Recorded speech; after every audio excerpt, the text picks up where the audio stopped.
काली मैं, महाकाली मैं।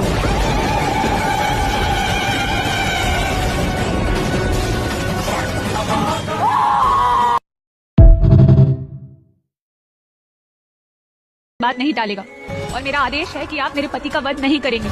आप वचनबद्ध है, मत भूलिएगा।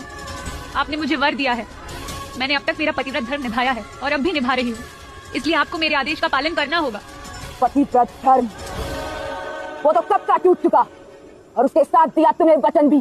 पति वो जो पत्नी धर्म धारण करे, जो पत्नी का सम्मान करे, जो पत्नी को पांव तले रौंदे, वो कैसा पति? पति वो जो पत्नी की प्रतिभा का प्रयोग उसके विकास के लिए करे, जो पत्नी की शक्ति का प्रयोग उसी के दमन के लिए करे।